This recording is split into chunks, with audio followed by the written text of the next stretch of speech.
Greeting, mortals. I'm Phaneronic, your host. Whether you're a seasoned veteran who has etched your legends into the annals of history, or a newcomer taking those tentative steps into the unknown, this show is crafted for you. We're here to plunge into the very narratives that shape this realm, stories of courage, cunning, and the indomitable bonds forged amidst the very chaos that envelops us. Welcome to Crowns and Conquest.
I'm sorry, guys. I didn't realize it was down low from when I was testing it earlier and forgot to turn it back up. My apologies. So if anybody's eardrums got taken out, my bad. All right, so I've got a great show today. We've got the Guild Spotlight with Mana this week.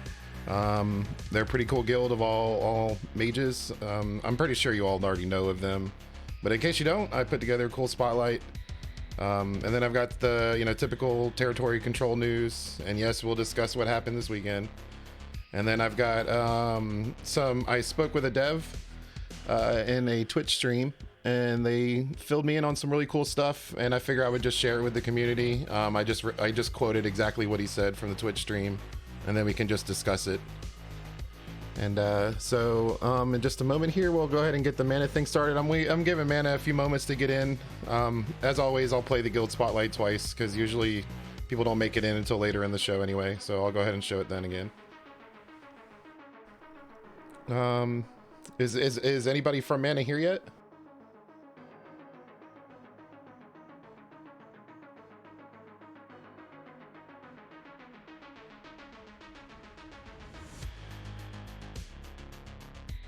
All right, I guess not. We'll go ahead and show it anyway, because I'm pretty proud of it. It's pretty awesome. And then if anybody shows up later, we'll show it for them again. Okay, one moment.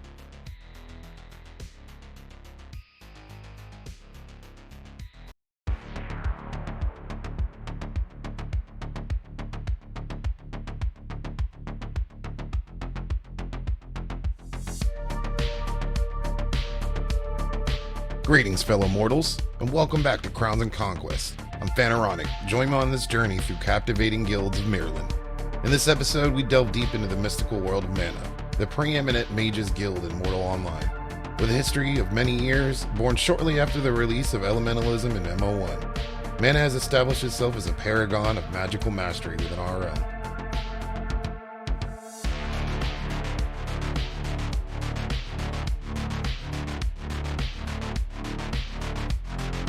Quoting Mana's guild leader, Bill Bonte, our main focus has always been to master magic in all its form and defend those who deserve it. Mana's influence extends across the lands, with a small town nestled near the Sator dungeon in the south and a presence in the north.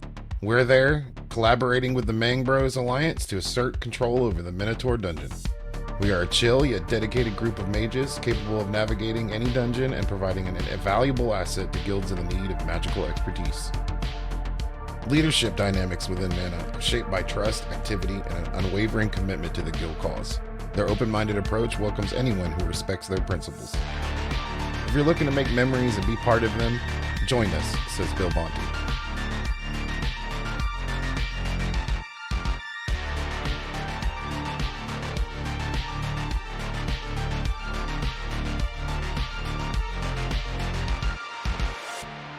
Mana's guild identity revolves around valuing those who extend the same courtesy to them. They operate under a simple rule: be kind and you shall find peace. Provoke them and be ready to face retribution. While they prefer peace, they do not extend it to those who threaten the weak or cannot be trusted. Mana's primary goal is not world domination, rather it's to ensure the realm remains free from chaos and destruction. Quoting Bill Bonte, "We don't rule the world, we won't allow it to burn, however. We seek peace, but we do not offer it to those who pose a threat."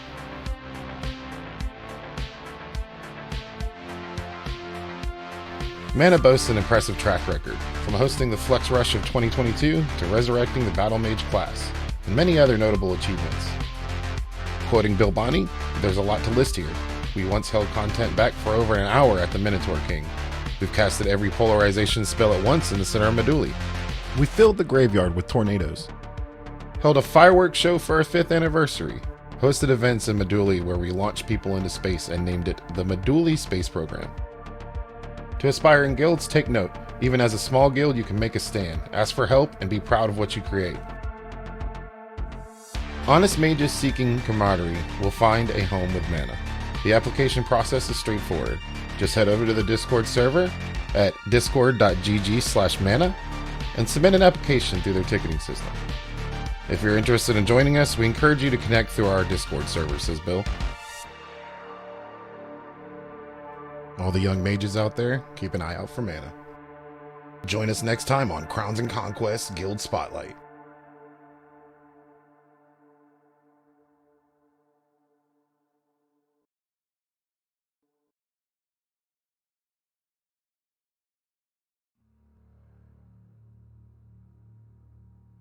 All right. Let's hear it from Mana, guys.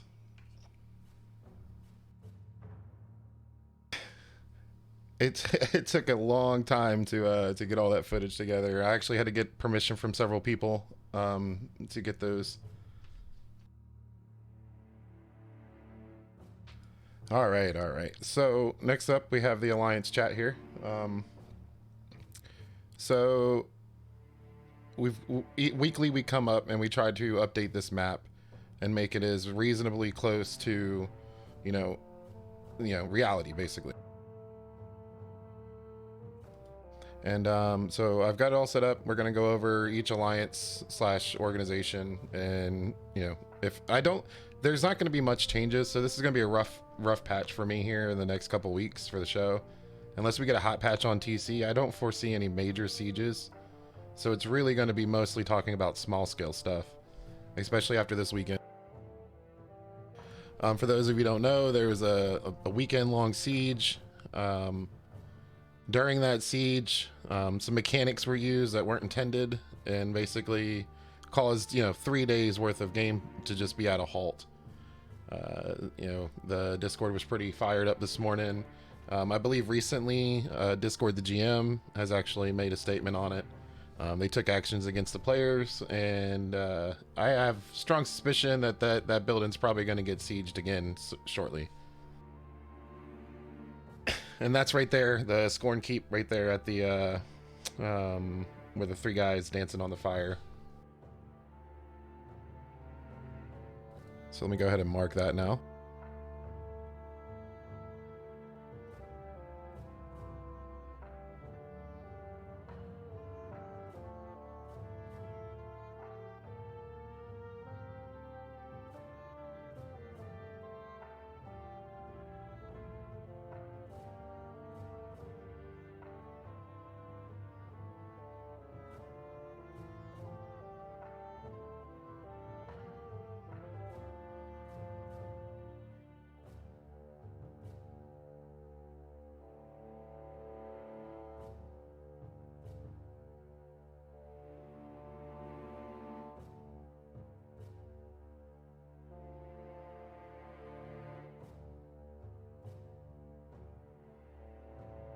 All right, there we go. Who attacked the keep? It was the Odin Seeds, Odin Seed, or what are they called now? MangBros, the MangBros Alliance. It was a 3-day long siege. It quite literally started on Friday, and they just cycled people out, going for nearly 3 days. So that's probably why Discord took some action there. That's pretty damaging to the game and the community in a whole. All right, so De Bear's up there. The De Bear keep, they've grown a little bit, and they did expand some. These expansions are kind of not showing properly in the map. Like it shows Kodo as having just a massive amount of territory covering several keeps, and apparently it's a bug, and Robmo has confirmed that. Currently, they're supposed to stop expanding when they touch another radius. So, yeah, if you see in the in-game map, all of them are overlapping basically, and it seems like Kodo's just really overlap. All right, speaking of Kodo, let's go ahead and just pop up the coalition here.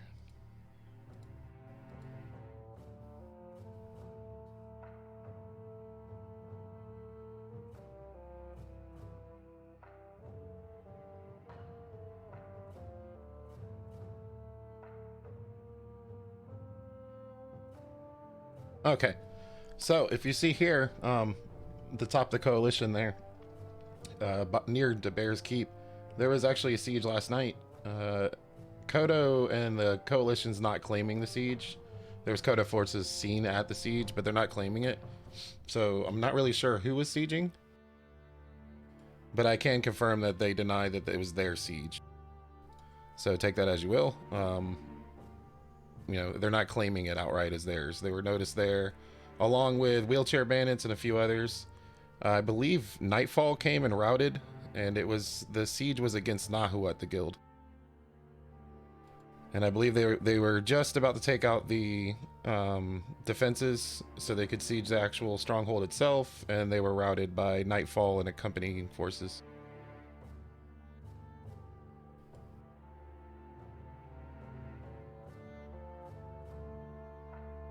Hey, thanks for the follows, everybody. Let me go ahead and catch up on that real quick. Mama6983, thank you. Dirty A, Nero, and Ice Master. Thanks, guys. And Dampier 3.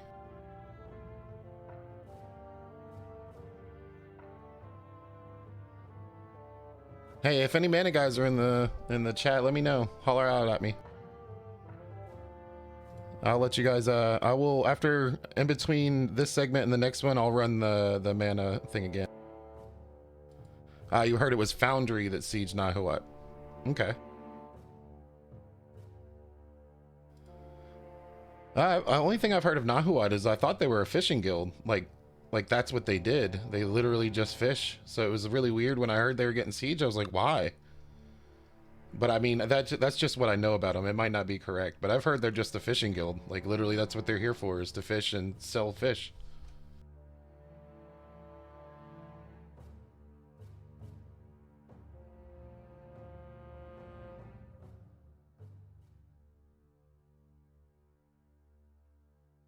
All right, and I don't think I have any more just outright siege information. I wish I had more about like the actual specifics of the weekend long siege, but that's pretty significant. 3 days.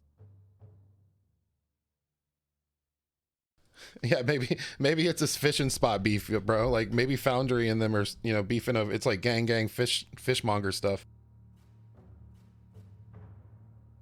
This is my fishing corner. All right. Next on the list, we've got the Levimere Alliance. Now, these guys, I don't know if I should include the Levimere Alliance,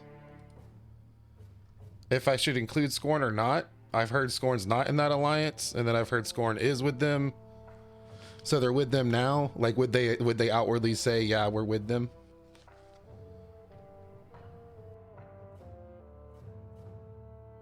Hey, what's up, Fo? Thanks for coming. So, like, would they outwardly admit to being with them, or are they still on the no, we're not with them kick?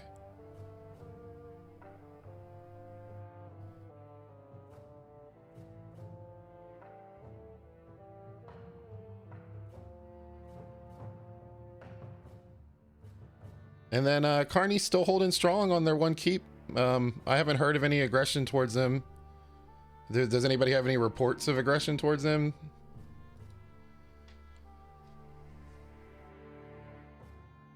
So they've been doing every dungeon. It might even, yeah. Did Levimere come to defend is the question. I think they might even have been helping them swap guild stones. Who knows? I don't foresee many of the people from the Levy Mayor Alliance talking to me. They're usually pretty private of a group and they don't really talk to the news or podcasts or any kind of I know that from from history. So it might even be a rule in their group to not talk to people like me. So I don't expect to get much info inside that group.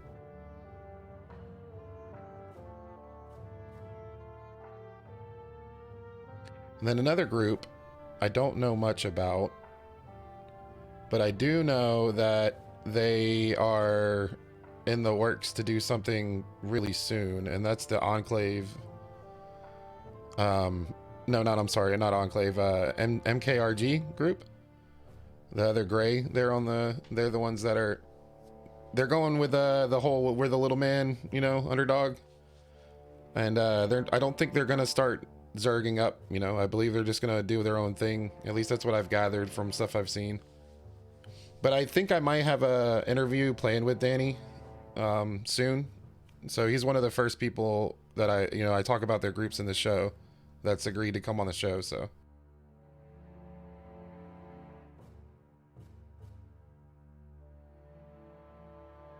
how come the stream is in pools, hot tubs, and beaches? That'd be fun.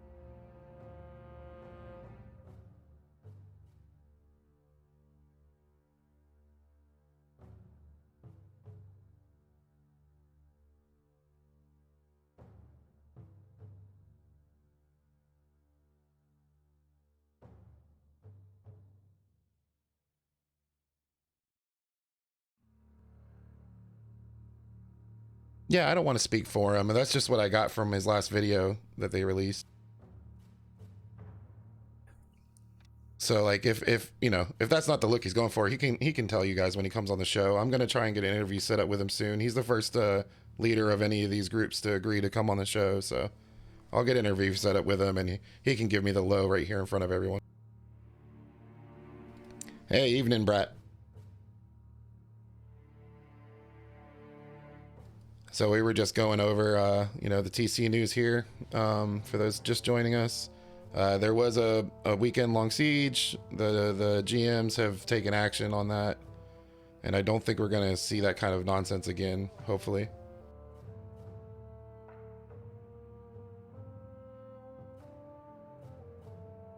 All right. So who else we got to talk about here? So the Northmen, well, originally Northmen, now known as the MangBros. These guys have just been putting in crazy work, man.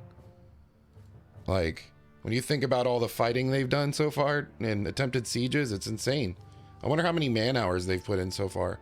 If you count all 3 days on the weekend, and then all of the other sieges they've attempted to do, it's got to be in the, crazy man hours. Could have probably built a small block. Built a small city block with all those man hours.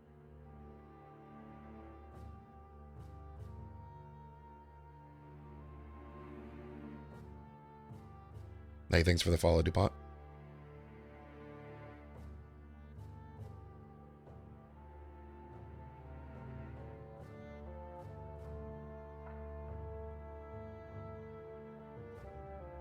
All right, and I gotta stick the Enclave's name up there.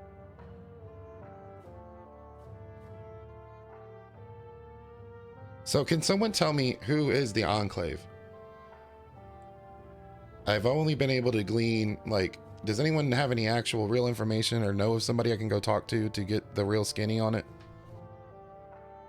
Because I don't like to talk about it up here if I don't know exactly what's going on. And I always have to preface it with, hey, not quite sure,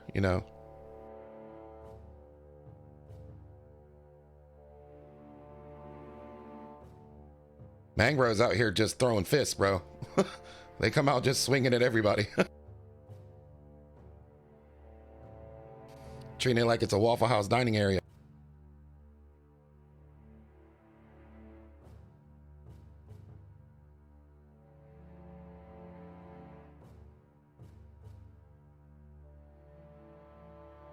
So it's the Moki guilds. Dauntless, Pillows, Crimson. Okay, I'm familiar with those guilds. So those guys are just, I guess they're just doing their thing, huh? I don't. It doesn't look like they try to poke too much fight too. Yeah, that's what I'm asking. Like, who are if so? Dauntless, Pillows, and Crimson. Man, I need to. I'm twitching to chase this down and figure it out now.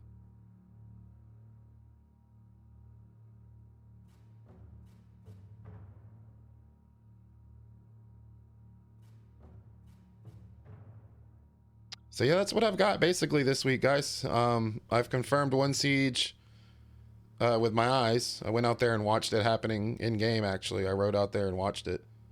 And then we've got the Scorn keep that was sieged. I believe they still have the keep. I think they let them keep the keep, and they've just banned this accounts that specifically did the exploit, right? Which I think it's kind of rough. I understand it. It's probably not enough for some people, but it's a rough call on them to just, they don't want to just outright delete a castle, right? That's a pretty big deal, pretty big thing to do. But I have seen Discord do it before. I've watched that man delete an entire city when he found out it was made with dupe materials, so I wouldn't put it past him if he thought it was necessary.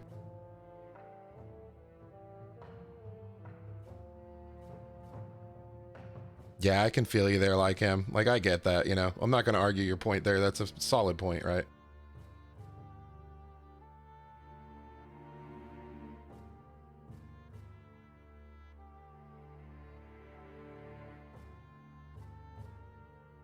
Pretty big dog move to Ninja Siege EU guilds at 6 a.m. Yeah. See, that's why I've always advocated for like the cooldown timer systems or some kind of time gating where the defending guild can say, look, we're vulnerable starting at this time, and the defense value maybe just rises over time or something. So they can set the timer at like their peak time, and then that way they know if somebody's gonna siege, it's most likely gonna happen during our peak time where we have a chance to defend it. In this kind of game, if it's a possibility to ninja siege, they're gonna try it, because as you've seen, players will do whatever they can to win.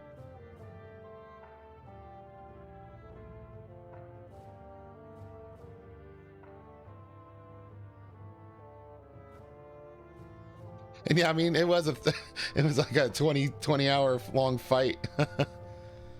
Yeah, exactly, like Eve, Dirty. Exactly. It's just a necessary evil. I know Hendrik doesn't want timers in his game, like as a design theory, he doesn't want timers, but it's unfortunate because otherwise a ninja siege is always going to happen. They're always going to come when they have the most people and when you have the least. I don't foresee we ever get them. I think they're going to do their best to fix what's there, which, by the way, I've confirmed with Hendrik. The guildstone swapping is going to be fixed in some form or another. They haven't determined exactly how they want to do it, but it's basically not going to happen anymore. They're going to put a distance check on all defense bonusing, so any defense bonuses, they have to be within range of the structure. And that's two of the major changes that are coming for TC, that they've confirmed he's already got the work in the works. So I don't know if they've wrote the code and fixed it yet, but that is confirmed that that's their plan, is that they're going to stop the guildstone swapping and put a distance check on it.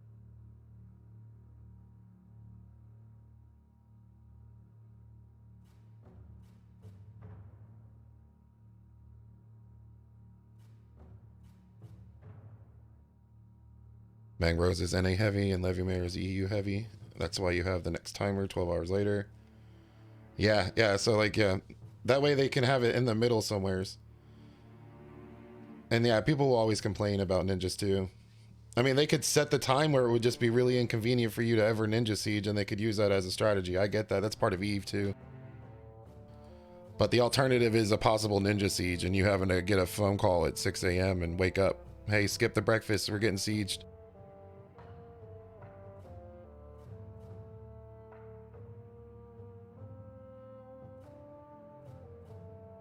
Is that common in Albion? I never really got too far into Albion.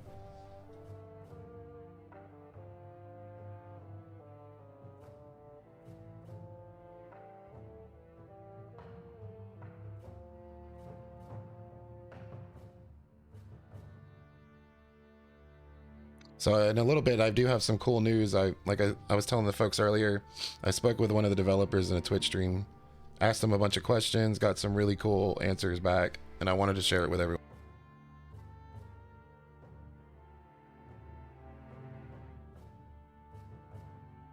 Hey, thanks, Stu.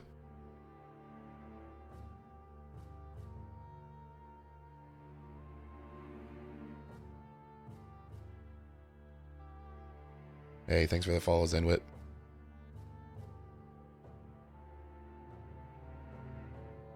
Just send it.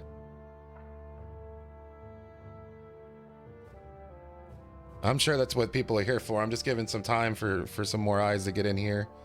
Waiting for the Mana Guild to show up so I can show them their guild spotlight.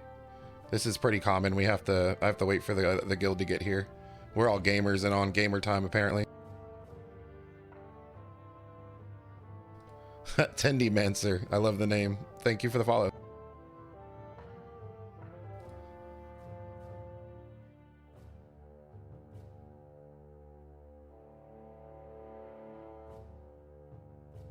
Reverse keeps were lost over exploits in MO1 and they just said it would have happened anyways. Oof. I'm glad they've got a different culture going on.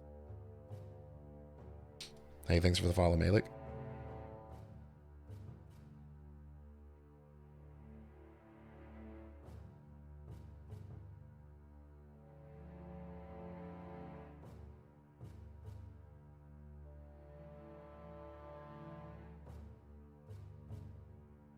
Ooh, IVI was sieged. Okay. What kind of sieged? And where were they located?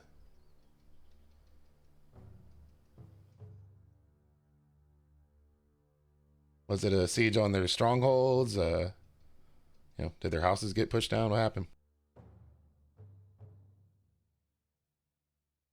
I'll mark it on the map. I think a cool part about this show is if we do it for long enough, we can actually go back and see the history of territory control over time.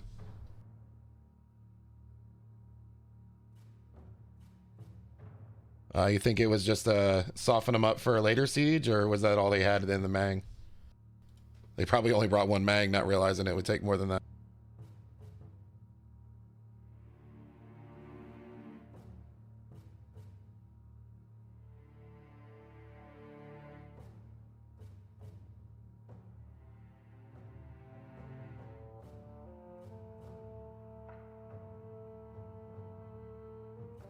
Speaking of bounty hunter, that was one of the big things I found out from one of the devs. So we'll be talking about that in a moment. Do you know where their stuff was located, roughly?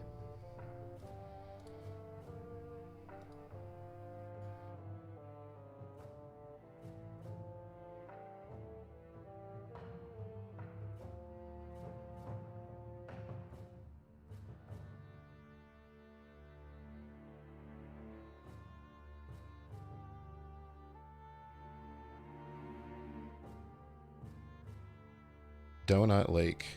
Oh no. I know of Sausage Lake. Where are the rest of the lakes? I didn't realize other lakes had names besides Sausage Lake. Am I showing my mortal age here? Between 10 and Fab. Oh, okay. So we'll just stick it up there. Yeah. There's another one. There we go. Not much works on TC. 2-year wait for this trash. Well, they have some good fixes coming, and I know I can't, I don't want to sound like I'm just, simping here or anything, but all we can do really in the end of the day is just give them a chance to fix it. They're very aware of what happened and what's wrong with it now. They can't deny that. When they've seen firsthand how damaging it can be and how mad it can make everyone. So I'm hoping they understand the severity now. And the need for it to get finished ASAP. I'm just concerned, like, they didn't say anything other than, yeah, we banned the guys. Like, there's no note on whether they plan to do a hotfix or it's just not in the cards or what. I don't think they realize it, but they're unintentionally edging the audience.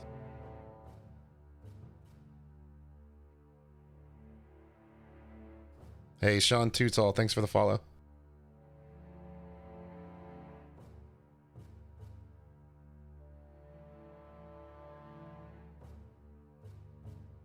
All of Crusaders were sieged as well, but only a few buildings got destroyed with just big fights.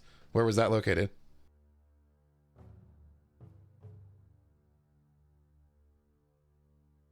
Yeah, really quick. It should. Mang purchases should just be disabled until they fix it. But then we'll have to deal with people who already bought the Mangs, right? So I don't know. Maybe it's not worth it. They live just north of Sausage Lake. Okay, I'll drop one there.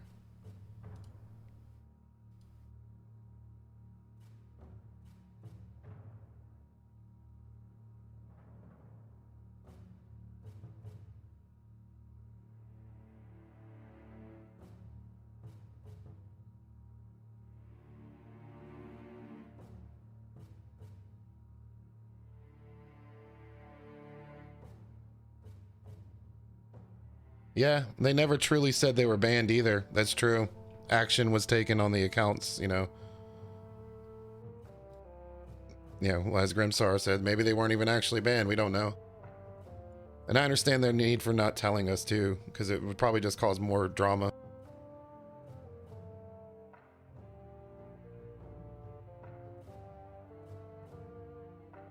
It's SV fashion to be reactive rather than proactive.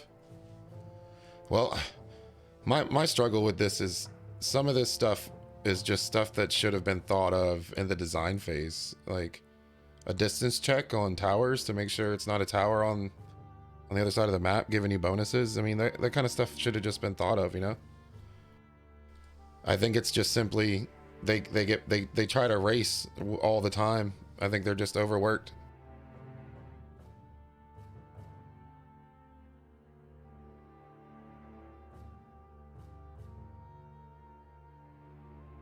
Yeah, Fo, like just some more time sitting there thinking about what they ought to do is they ought to find the grimiest, rattiest player that they have on the server and just hire him as a contractor and be like, hey, this is what we're thinking about doing. Tell us how you would mess with this. I mean, find the dirtiest, slimiest rat we've got on the game in the game period and hire him.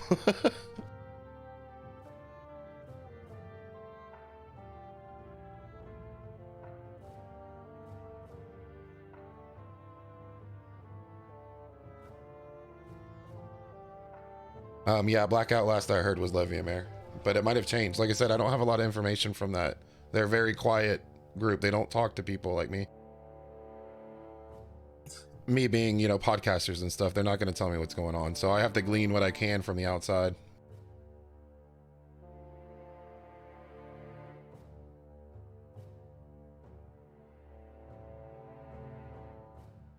Yeah, right. Moving half constructed buildings, placing a building. So like swapping a guildstone when something's half built allows you to drop another one, and you can just rotate that as many times as you want and build as many of them as you want. Guildstone swapping needs to just stop. Like, it needs to put a 12-hour lock on defense. They pull that shit, you need to have 0 defense for 12 hours. That's my take on it. If you pick up a guildstone, especially out of a keep, there needs to be 0 defense for 12 hours. So that way, if you want to sell a keep, you need to be prepared to defend it. And I don't know if that's a hot take or what, but I know if you're thinking about selling a keep, you need to be prepared to defend it. That keeps it out of RMT hands too, because a single RMTer can't do that, right?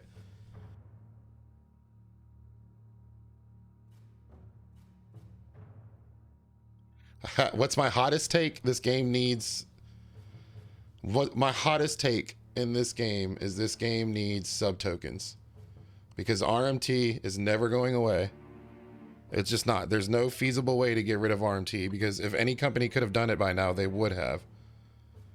So I really think this game needs sub tokens. It would solve the problem of having 12 different accounts, because you can just buy you all the tokens you want, use them when you want to. So you already have the token in there. When you want to use it, you use it to unlock the character. So you can change between your accounts. You can sub them on a, you know, on a whim. It gives SV a cut. It gives SV a cut, you know. So like, I know game tokens are rough. In all other forms of games, game tokens can really ruin the atmosphere. I think here it would do nothing but eat up gold. In transactions and people moving them around and stuff. Yeah, basically Plex, right? Exactly. Yeah. Yeah, so I mean, that's the one that when I bring it up, that's the one I get the most heat for in the Discord. That's the one that people really argue about, you know, because they're like, oh, because then you could just buy your way into victory, and I'm like, dude, you already can.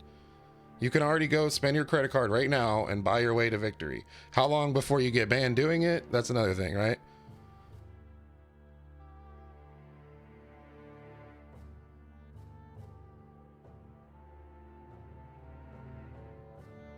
Well, I mean, you would eventually get caught for duping the gold, right?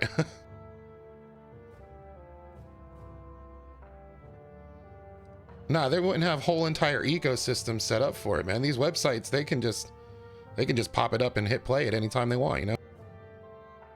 I mean, if you've ever actually went out and researched it, I know we all have. I've looked at the websites. These aren't just shitty websites. These are well-developed websites with a team behind them. They've got auction platforms and accounts and all sorts of stuff and systems that you don't just, they didn't just take a WordPress and throw it up and start selling gold. This is an actual effort, a business.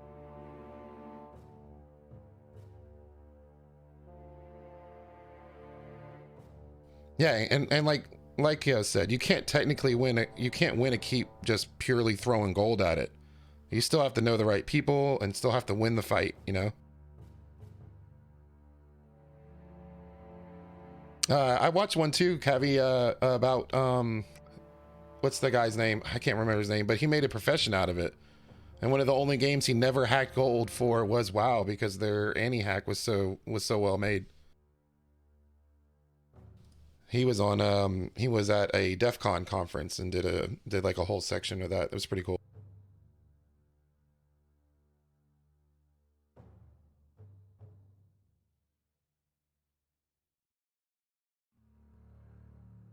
Yeah, multiple keeps would have went down already. I mean, this territory map would have drastically changed, and I was hoping it would, but I keep getting edged by the damn game systems. I'm like, somebody go down already so I can change this map and report on it.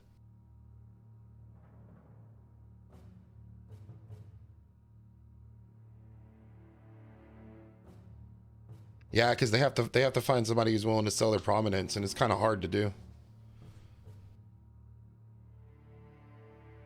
Yep, if they had sub tokens, when they bring subs up, if they have sub tokens, they would see a huge, and their stock would go up. I guarantee it. Their stock would go up.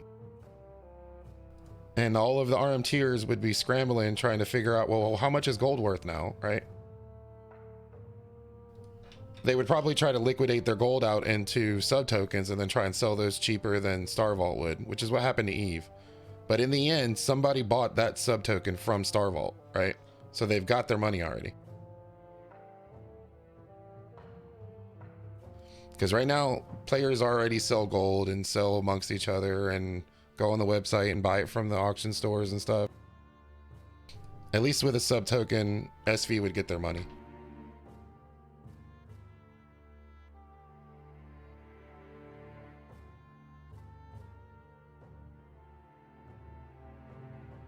They need to reduce the rubble timer to a handful of hours.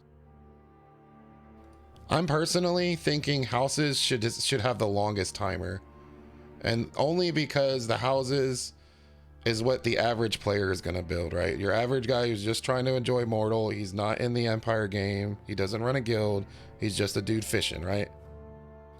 I feel like the timer on the houses can stay long, but a stronghold, that's a guild, right? Or a keep, right? That's a war, right? So I think houses could be okay if they left them where they were. You don't want to come back after being gone for a week and your house is just gone. You know, it's kind of annoying.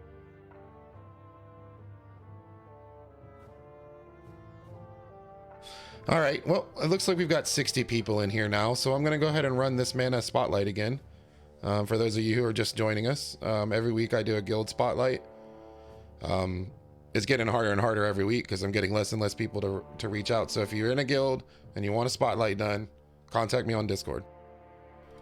All right, and this week's spotlight is mana, so I'm going to go ahead and play that for you guys again. Somebody like Lourdes in the group there, you know, on mounted combat, you know, somebody at that caliber of a mounted combat player, it'd be terrifying. Get dismounted and just, you know, flame struck to death. I am in VII short. VII is kind of on a hiatus at the moment. Everybody in the guild, we played non-stop from Combat Alpha until just recently. So everybody's taking a kind of a real life break, you know, from the game. So we'll eventually spin back up, and that's why I'm doing this show now. I was really interested in TC, but the guild wasn't, and they took a break, so you know, I can do this now because I'm not actually involved in any of this. I'm not on any one side, so I can try. I know there's going to be some bias, but I can try my best to try and be unbiased and present it from somebody who's not involved.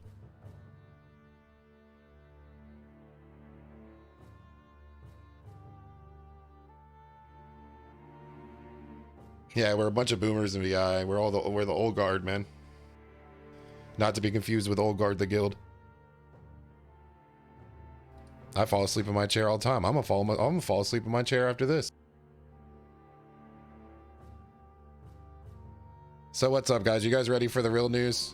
What you guys are actually here for?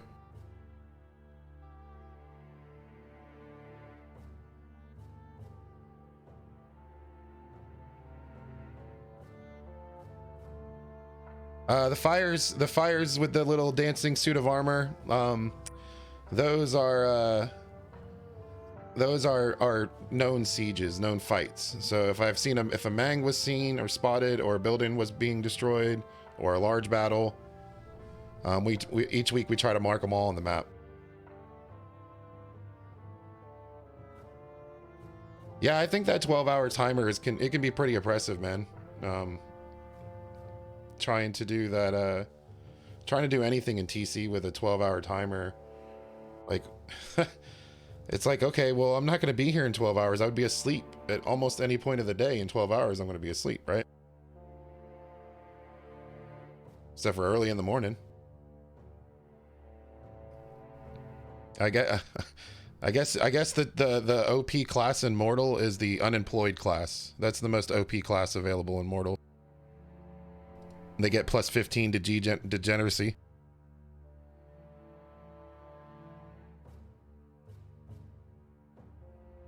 Or work from home class. I'm in that class actually, so I can see where that lends itself.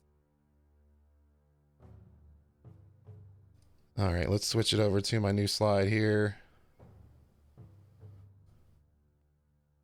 All right.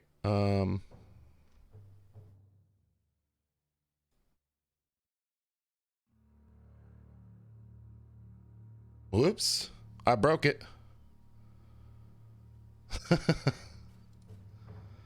Let's see. Chat box up higher. There we go. There we go. All right, so we're gonna go over each one of the things because I asked him several questions. I basically realized he was a dev, realized I had an opportunity, and I seized it because I asked questions that I know all of you wanted to know. I didn't bother him about TC because I'm sure they heard enough of it today. But I did ask him about some other information. So let's see here. First and foremost, I asked him to clarify exactly what's happening with murder counts. So they're increasing the count to be a murderer. To be considered a murderer is not going to be 5 anymore. It's going to be higher. And I was told considerably higher. So I don't know what that means. They haven't really nailed down a number yet. But once you are a murderer, guards are no longer going to protect you. And your name will show in red. So basically you cannot live in a town if you're a murderer anymore. Right? And don't worry, like, yes, I got good news on that too. I would say if they do the things they've told me that we're going to discuss here in a second, bounty hunter is fixed. Yeah, so murderers were definitely, I heard both ways, but he did confirm, or they, I'm not sure if it's a he, but they did confirm today in the Twitch chat that yes, names will be read. Yeah, so that's really good info, right? So that's going to be a big change. Town life is going to be really different because red people just can't live there anymore because anybody can attack you at any time and the guards aren't going to help you. And if you attack anybody back, you're going to go crim and the guards are going to attack you. So you basically just can't go to town anymore without being really slick. Well, I guess you won't go crim if you're local gray. You got to remember, yeah, local gray. Yeah. So there's still local gray. Obviously, if only one person hits you, you can fight them back, right? But what are the odds their whole guild jumps in and now you have to take the first swing, right? I personally don't like the red changes.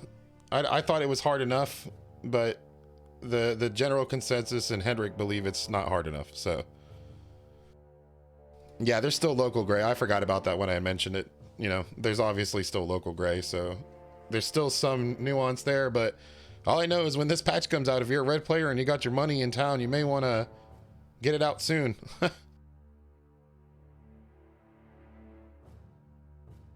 Yeah, those juicy town bounties are going bye-bye, bro. You're gonna have to go hunt for them.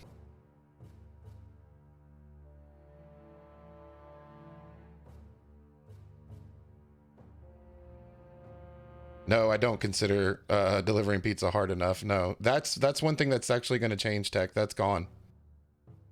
We're actually going to talk about that here shortly. That's one of the things that's changing.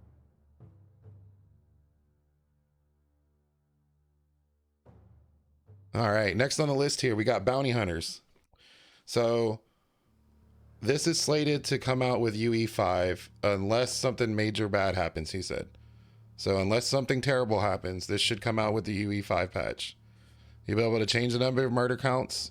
So like there'll be a range. So you can pick a low murder count person or a high murder count person. The higher the murder count, the further out you might have to go to get them, but the bigger the reward.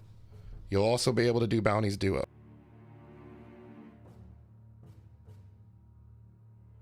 Now there was some back and forth with them about, you know, duo bounties. How is that going to work? And he was like, well, someone's like, oh, well, your friend can just get bounties until it's one that you want, but that's not how it's going to work. You have to put their name in first before you even buy the bounty. So there's not going to be any cheese with like, you know, your friends looking for bounties until they get one you can help them with, kind of thing.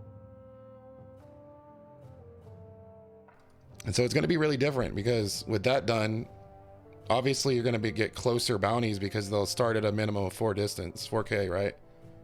But they're not going to live in town anymore. So red players are going to be out and about. So it's going to be really weird. You're going to have to still travel for it, but you're going to find a lot of people in houses and stuff like that now.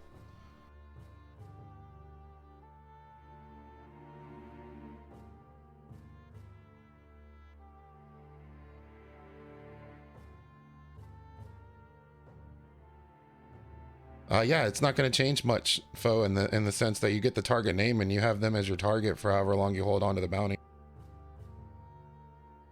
Yeah, that's not going to change. They didn't say anything about that. I wouldn't expect that to change either.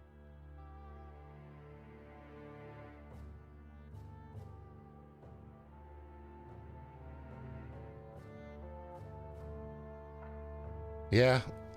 Yeah, we'll have to see, man. It's a pretty big change, though, with the MC and the bounty hunter change.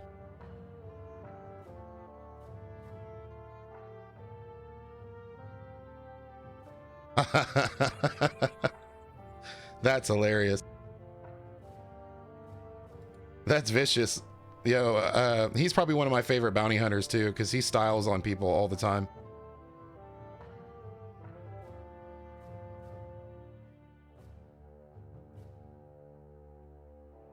No, there's not going to be a collective, but he did say that there's going to be duos, so you will be able to do it with at least one more person on the bounty. Now, the juicy part, the bounty rewards. So this part, I have to preface this with, he said this won't come out with UE5 because there's still a lot of work left on it. But in the future, this is the rewards that they plan on giving us for spending the coins. And I was actually pleasantly surprised at what they've come up with. It's pretty cool. So I did express to him when I was talking to him that like, yeah, all these things are cool and all, but can we like get a cape for now? Like that would go so far for gaining players' trust again, is just give us a cape. You know, there's people who've got 600 bounties. Let them buy a cape. Jesus.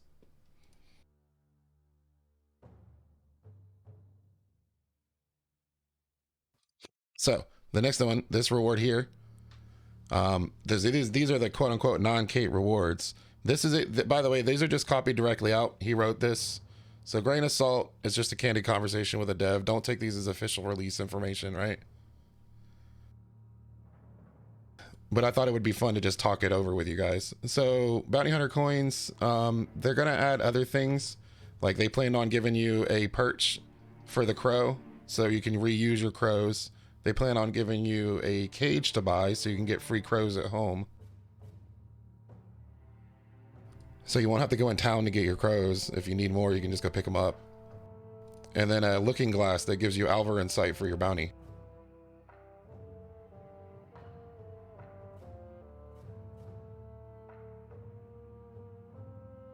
I think this is probably further along, Dirty, than that, because they're working on Bounty Hunter as we speak, like cleaning it up. So I imagine this is actually probably further along than that.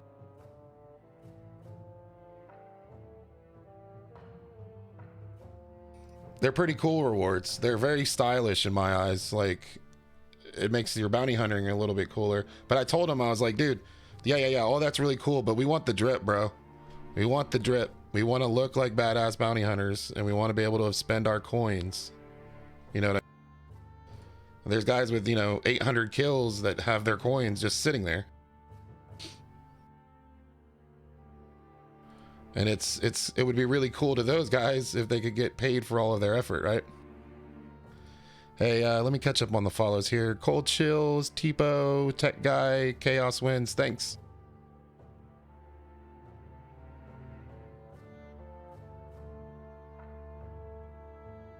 Yeah, it don't really matter who came up with that. It's just clever. That's a stylish bounty hunter kill in my eyes.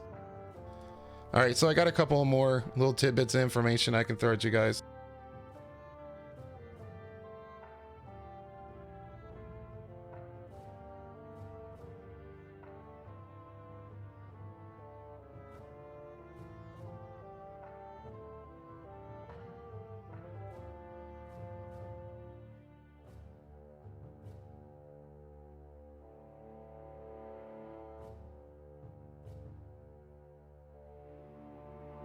So we've got the task system overhaul. So bounty or running parcels is getting replaced with tasks. So you'll get renown and you'll get rep for whatever city you did the task with.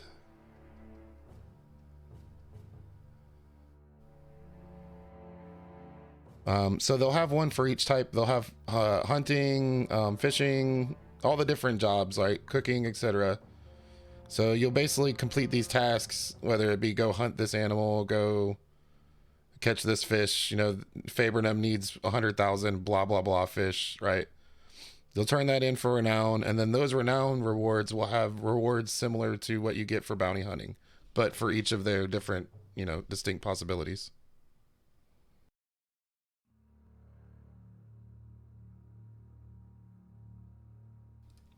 Yeah, kind of like Slayer system. Yeah, exactly. Go kill this, go fish these up and bring them into Fab. Basically, they're going to have, you know, you can go to the one Fab and you'll get Fab and Renown and Rep for doing the job for Fab, right? And it'll be go fish us up 1600 Blue Sorex. You go fish the Blue Sorex and come turn it in. And then you get your Renown. And then there'll be, he said there'll be fishing capes, special fishing rods, such and such, you know, based on, you know, what your field was that you did. I know they're getting rid of parcels, but they're replacing it with this task system, so there'll be various kinds of tasks you can complete. And that's how you return your rep plus earn renown. And renown's going to be a new currency that's like prominence, right? You earn it instead of they already had a fishing cape, actually. Just very few people had it, Austicus. In Mortal 1, you had to fish X number of rare fish to get it. And they already had that, so yeah. Yeah, like a rare hat. That doesn't drop, so it just stays on you when you die, and you can walk around with your little fishing cap. That'd be great.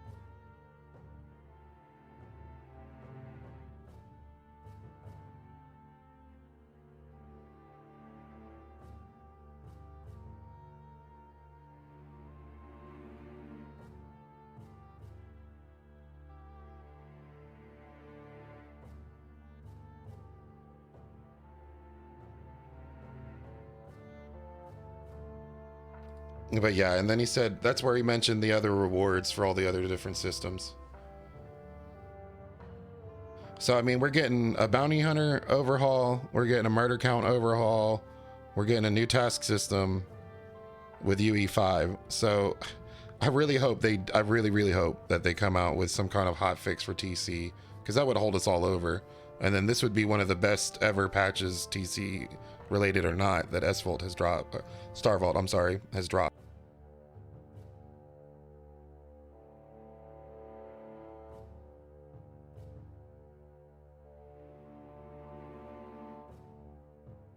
I don't know if, I'm not sure. I mean, it sounds like you're going to be able to get cool fishing rods and axes and stuff like that.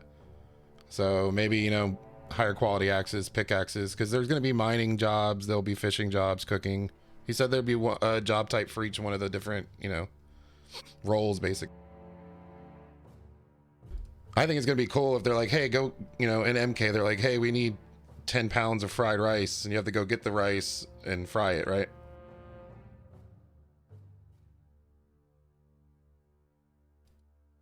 Oh, man. Crawn fishing rod and blood silk line to catch sharks. Well, whenever they bring boats in, that'd be great. If I was you, I'd re-roll, because I highly doubt, because there's people who would be really pissed off if their murder counts were wiped short.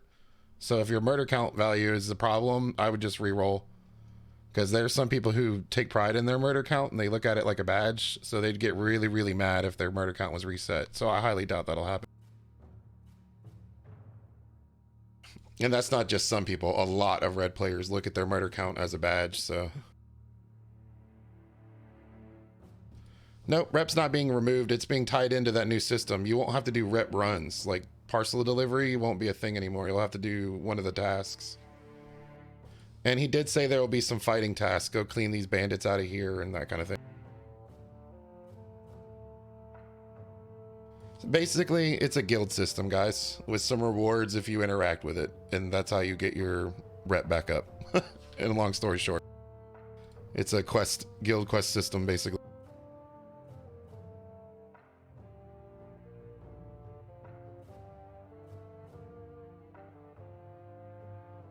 Yeah, I think it'll at least it'll give you something to do when you're just bored out of tears, right? Right, I found the bounty hunter rewards to be the coolest thing, though. Like, they got the right mindset for the rewards there. Like, I didn't even expect the perch replace, you know, put a perch on and let the crows come back and land on it instead of using them every time.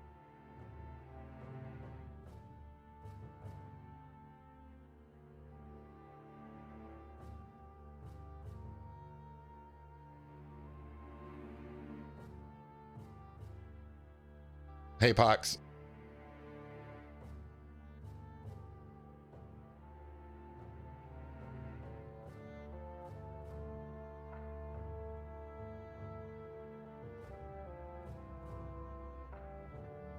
Yeah, and I think that's all the info I have that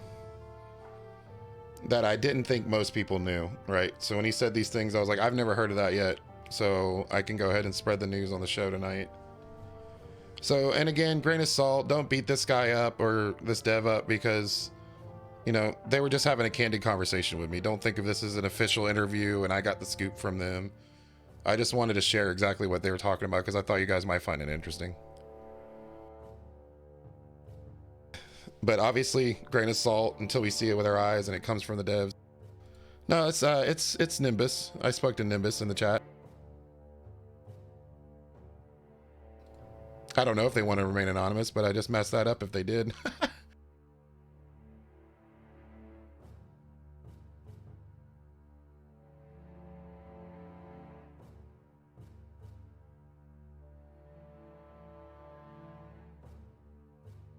But nah, they were talking to me in a Twitch chat. It wasn't a private DM or anything like that, so I highly doubt they wanted to be anonymous. I think they wanted us to know.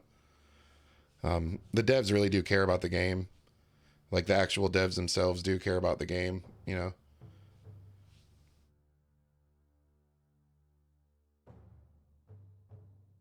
You can't work on a project. I have experience in this. You can't work on a project like this without actually caring about it. It's very, very hard. And when you do work in a project like this without caring about it, you end up with shovelware mobile games, you know? You couldn't possibly build a game like this without caring.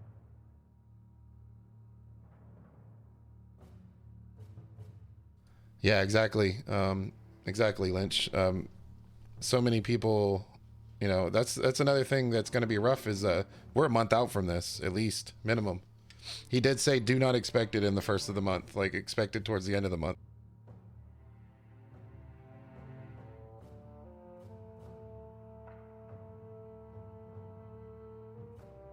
Um, I don't know if the bot will time you out. I don't even know if I have a timeout bot for links. You can try it, and if it does time you out, I'll just untime you out. Or if you can send it to me on Discord and I'll look.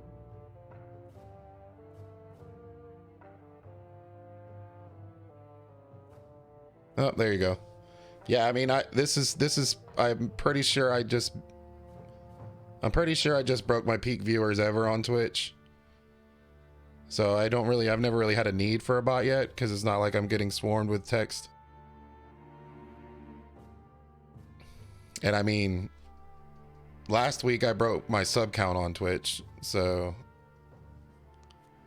it's doing good. It's doing good. I'm actually really proud with the results of the show. Most people would kill to have this many people hanging out with them while they put on a show. So I'm really happy and I'm really thankful for everyone who shows.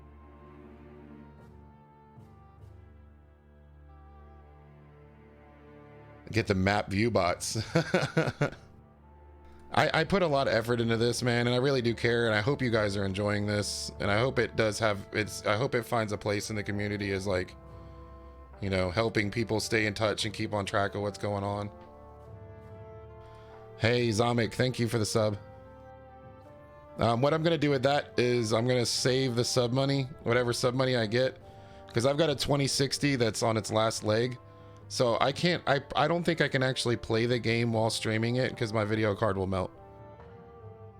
So I'm just putting all the money I get from Twitch away. And since I'm a dad, I can't afford to go out and buy a $1,000 graphics card just on a whim. So I'm slowly putting the money away and I'll eventually get a new video card with it. And then I can play while streaming.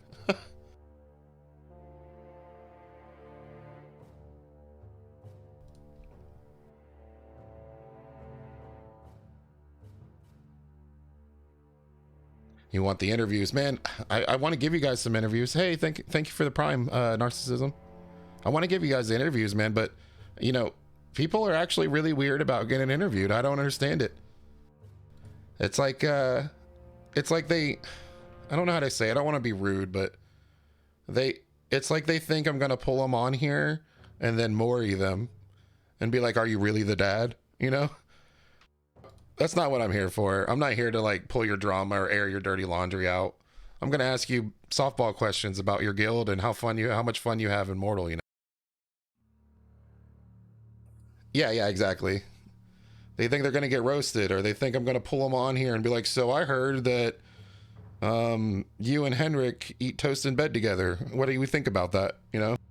And then just start drilling them when they don't answer. Oh, hey, Lightcam, yo, Lightcam, thank you for the $25 donation, man. I'm gonna stick that right in there, and let me move this up so it shows up. I didn't realize that was so low. Let me replay that again. Make sure it shows up this time. Nope. Hey, don't worry. I'm replaying that. It's not actually charging you over and over for it. I'm just trying to make sure it shows up. Just so you know, it's not actually going through each time. It's just the one. I'm replaying it to see if it shows up. There we go. I can see it now. All right, there we go. Let me just hit that a whole bunch, like him. Let me just spam that a few times. Daddy's getting a Ferrari fucking video card.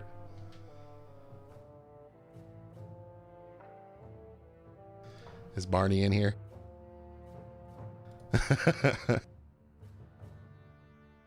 Yeah, narcissism, exactly. That's all I'm trying to do. I just want to help build the community. I have too much fun playing Mortal and being involved with it and stuff. I don't want to see it fade away. So if I can help in any way, you know, be it, you know, with a community show or whatever, I'm gonna do it. Too many people these days have never been part of a sport team or a sport franchise, whether it be with school or, you know, on your own where you're running the team and you're involved with all that, and it really shows.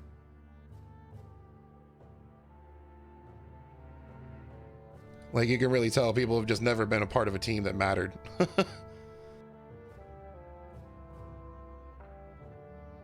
get Clastic.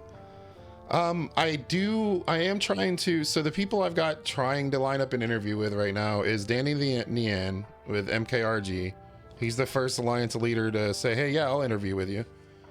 So I'm going to try and get him scheduled sometime to be on here. I think I'm going to do that one live so we can answer questions from chat. That's another thing. I try to do them not live. I try to do them pre-recorded so they're more at ease and they don't feel like chat's going to start hitting them with crazy questions, right?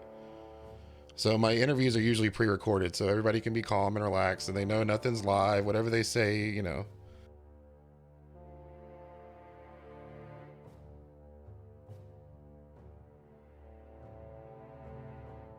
I really hope so, TTL. That's what I hope. You know, I hope that this builds up to a point where I am the center for news, you know. That would be really fun. But again, I would do this show. I did the first 2 episodes for 6 people. Because I just have fun. I have fun doing this. This is a lot of fun for me, making this and editing the show and treating it like I'm producing a real TV show is a lot of fun. And I've learned a lot. So like I would do it for the 6 people. I didn't actually ask them. I figured they were probably pretty sore about getting Siege for no reason to begin with, so I didn't really ask them.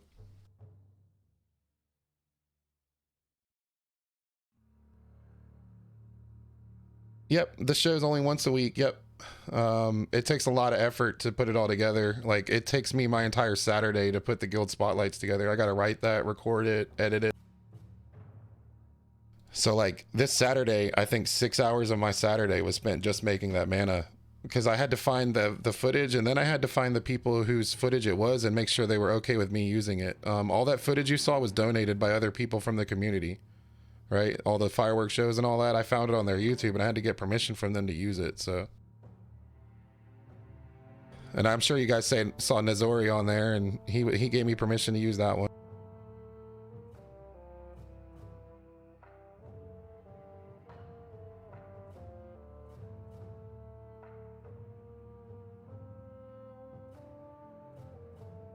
A lot of negative feeling towards Danny.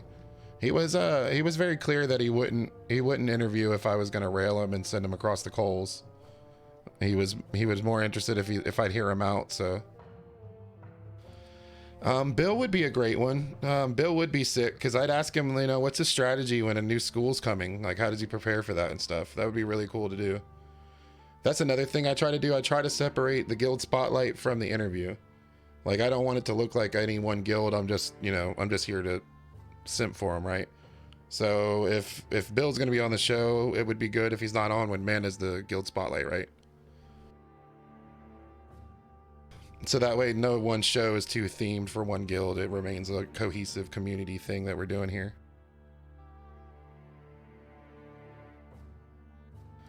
All right, so I think that's about it. That's all the info I got for the day, and I think that's going to bring the show to an end. So let's see, who should we raid? Let's see, who's playing the Mortals?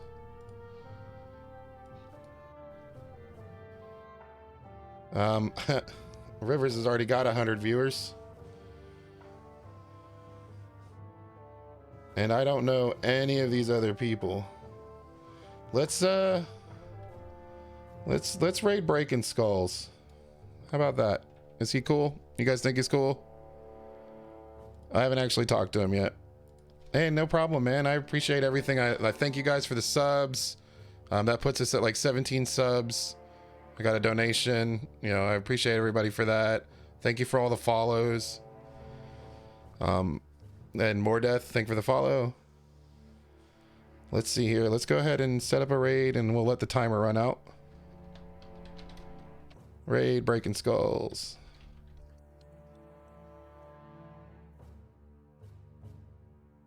There we go. Any of you that have the sub, go ahead and raid him with the little armor man with a portal. Any of you guys who got a sub, you can do that now. So let's see it. Let's do a little portal dance. Coming out the portal and raiding him.